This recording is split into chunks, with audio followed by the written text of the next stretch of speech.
Baik, Assalamualaikum warahmatullahi wabarakatuh. Kita lanjutkan sesi kuliah. Kita berdoa mudah-mudahan virus corona ini segera selesai sehingga kita bisa tatap muka kembali. Materi kita berikutnya adalah sejarah perkembangan hukum Islam. Jadi, kapan hukum Islam itu ada? Tentu sejak Islam ada, ya. Jadi sejak Nabi Muhammad mendapatkan wahyu, maka disitulah hukum Islam itu ada. Ada beberapa periode terkait dengan sejarah munculnya hukum Islam. Periode pertama adalah periode Nabi Muhammad, yang kedua periode sahabat, yang ketiga periode Imam Mujtahid, baru yang keempat periode ulama kontemporer. Jadi Islam itu muncul di saat turunnya wahyu pertama, yaitu surat Al-Alaq ayat 1-5. Iqra bismi rabbikal ladzi khalaq, khalaqal insana min 'alaq, iqra wa rabbukal akram, alladzi 'allama bil qalam, 'allamal insana ma lam ya'lam. Nabi Muhammad itu punya 4 fungsi, ya, atau punya 4 peran. Pertama, dia seorang nabi. Yang kedua, dia seorang rasul yang wajib menyampaikan wahyu kepada umat manusia. Yang ketiga, dia seorang imam atau seorang pemimpin. Yang keempat, dia seorang hakim atau juris yang berhak memutus perkara-perkara di bidang hukum. Nah, sejak Nabi Muhammad itu mendapatkan wahyu, maka dimulailah fase munculnya hukum Islam. Namun kalau kita lihat sejarah, berkembangnya hukum Islam itu justru baru mulai muncul di saat Nabi Muhammad sudah hijrah ke kota Madinah. Kalau di kota Makkah, selama 13 tahun beliau di sana menjadi nabi dan rasul, artinya sebelum hijrah belum banyak hukum Islam atau peraturan-peraturan syariat yang turun. Hanya ada beberapa, utamanya soal sholat dan juga soal zakat, dan juga soal haji, ya. Selebihnya masalah-masalah yang prinsip di dalam hukum Islam itu justru dimulai sesudah Nabi Muhammad hijrah ke kota Madinah. Berarti kalau diambil kesimpulan, yang dijadikan parameter ukuran sumber di dalam hukum Islam pada masa Nabi Muhammad itu adalah Al-Quran sendiri dan juga As-Sunnah. Bedanya pada zaman Rasulullah, Al-Quran itu belum dibukukan, masih ditulis di dalam daun-daun korma, di dalam kulit-kulit hewan, ya. Dan hadis itu tidak dibukukan. Bahkan awalnya Nabi Muhammad itu melarang untuk membukukan hadis, melarang untuk menulis hadis, ya. Kenapa? Karena dikhawatirkan bercampur dengan ayat-ayat Al-Quran. Periode kedua adalah periode sahabat Nabi Muhammad. Apa yang disebut dengan sahabat? Sahabat Nabi Muhammad itu adalah man laqiya Rasulullah sallallahu alaihi wasallam wa amana bih. Orang yang berjumpa langsung dengan Rasulullah dan beriman, itu yang disebut dengan sahabat, ya. Nah, bagaimana perkembangan sejarah hukum Islam pada masa sahabat ini? Tentu tidak beda jauh dengan pada masa Rasulullah SAW. Karena pada masa sahabat ini induk pokok sumber hukum Islam itu masih ada, yaitu Nabi Muhammad. Andai ada yang ragu atau ada yang ingin mereka tanyakan, mereka langsung bertanya kepada Rasulullah SAW. Cuma yang jadi catatan penting adalah ijtihad itu sendiri sudah mulai muncul pada era sahabat. Jadi suatu waktu Nabi Muhammad itu mengutus Mu'az bin Jabal untuk menjadi gubernur di Yaman. Lalu Nabi Muhammad bertanya kepada Mu'az sebelum berangkat, "Hei Mu'az, kalau ada persoalan hukum di negeri yang akan engkau pimpin, bagaimana engkau menyelesaikannya?" Kata Nabi Muhammad. Lalu Mu'az bin Jabal mengatakan, "Saya akan selesaikan dia dengan petunjuk yang ada dalam Al-Quran." Kemudian Nabi Muhammad mengatakan, kalau tidak ada dalam Al-Quran, kemudian Muaz bin Jabal menjawab, saya tuntaskan dengan as-sunnah atau hadis. Kalau tidak ada dengan hadis, kemudian dijawab oleh Muaz bin Jabal, ajtahidu bi ra'yi, saya akan tuntaskan dia, akan saya selesaikan dia dengan akal atau lewat metode ijtihad.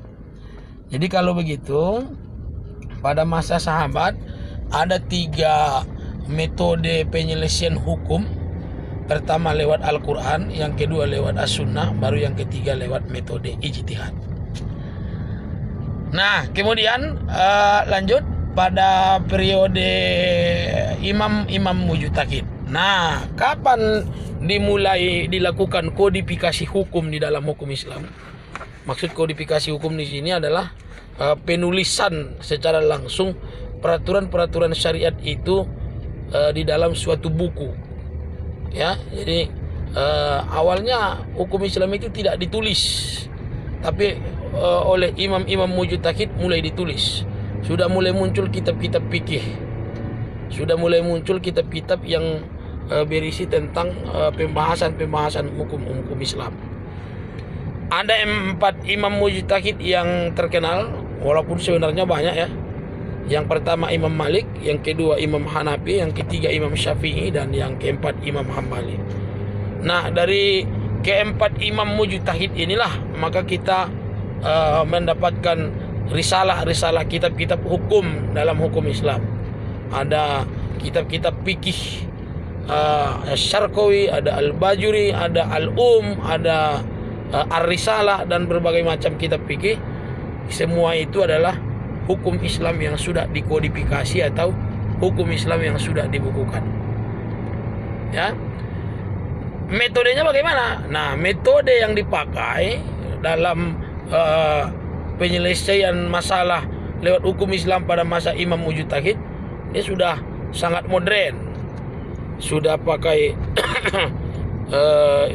ijtihad, kemudian juga sudah pakai mazhab Sahabi, kemudian sudah banyak sumber-sumber hukum yang juga sudah dipakai selain Al-Quran dan juga Sunnah.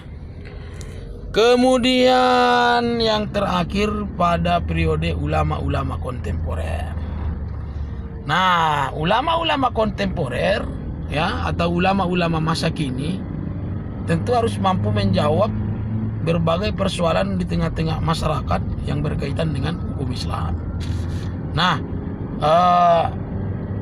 ulama kontemporer itu menyelesaikan persoalan-persoalan tersebut dengan kaedah-kaedah hukum Islam lewat metode usul fikih, lewat metode istinbat ahkam, ya, dengan sumber-sumber hukum yang sudah kita pelajari. Ada sumber hukum yang disepakati, ada juga sumber hukum yang tidak disepakati, ya. Nah, saudara-saudara, di Indonesia sendiri ulama-ulama kontemporer itu menyelesaikan persoalan-persoalan hukum lewat Majelis Ulama Indonesia. Di dalamnya ada namanya Komisi Fatwa. Jadi ulama-ulama yang terdapat di dalam Komisi Fatwa lah yang memberikan pendapat atau yang memberikan penjelasan soal, ya, bagaimana hukum itu bisa menjawab kebutuhan di tengah-tengah masyarakat. Jadi ada namanya Komisi Fatwa, ya. Kalau di Malaysia ada juga Mufti, ya. Di setiap negara-negara yang mayoritas penduduknya Islam biasanya ada Komisi Fatwa yang berisi dan bertugas untuk menyelesaikan persoalan-persoalan hukum, utamanya yang berkaitan dengan hukum Islam. Nah, sedikit saya simak beberapa hukum Islam yang sudah berkembang di Indonesia.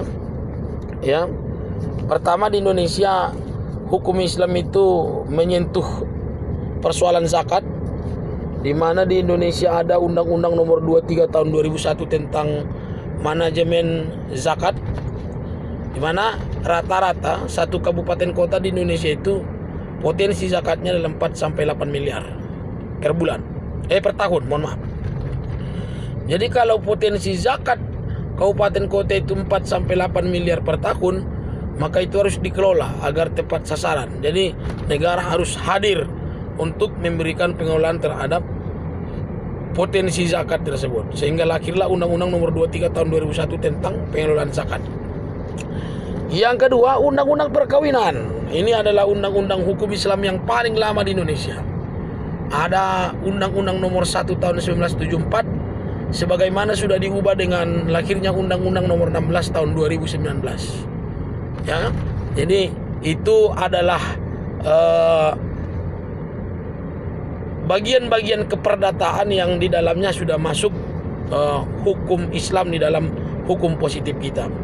Yang ketiga ada wakaf, Undang-Undang Nomor 41 Tahun 2009, ya.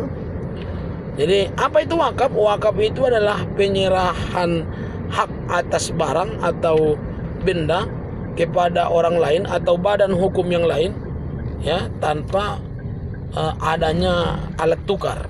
Jadi menghilangkan hak keperdataan, memindahkan hak keperdataan seseorang kepada orang lain atau badan hukum, itu wakaf. Di Indonesia ada undang-undangnya dan itu sesuai dengan hukum Islam. Kemudian ada undang-undang pokok tentang peradilan agama di Indonesia. Yang lama Undang-Undang Nomor 9 Tahun 1989, sekarang sudah diganti dengan Undang-Undang Nomor 3 Tahun 2006 tentang peradilan agama di Indonesia. Ya. Yang terakhir barulah dia undang-undang tentang ekonomi syariah. Karena semakin menggeliatnya ekonomi syariah di Indonesia, maka pemerintah melalui bersama-sama dengan DPR melahirkan undang-undang tentang ekonomi syariah, yaitu Undang-Undang Nomor 21 Tahun 2009 tentang ekonomi syariah. Jadi sebenarnya hukum Islam itu di Indonesia sudah menjadi hukum positif. Awalnya dia masuk ke Indonesia seiring dengan masuknya Islam, ya. Namun lambat laun berkembang menjadi hukum positif yang di dalamnya banyak menjadi acuan di dalam keperdataan dan juga di dalam disiplin-disiplin hukum yang lain. Jadi saya simpulkan, sejarah perkembangan hukum Islam itu ada beberapa fase. Fase Nabi Muhammad ada dua situasi. Nabi Muhammad sewaktu berada di Makkah, dan yang kedua Nabi Muhammad sewaktu berada di Madinah. Yang kedua fase sahabat, yang ketiga fase imam mujtahid, dan yang keempat fase imam ulama kontemporer. Jadi kalau ada pertanyaan kapan hukum Islam itu dikodifikasi, kapan sebenarnya hukum Islam itu mulai dibukukan, maka itu dimulai sejak periode imam-imam mujtahid. Demikian sejarah perkembangan hukum Islam. Mudah-mudahan dapat dipahami. Terima kasih. Assalamualaikum warahmatullahi wabarakatuh.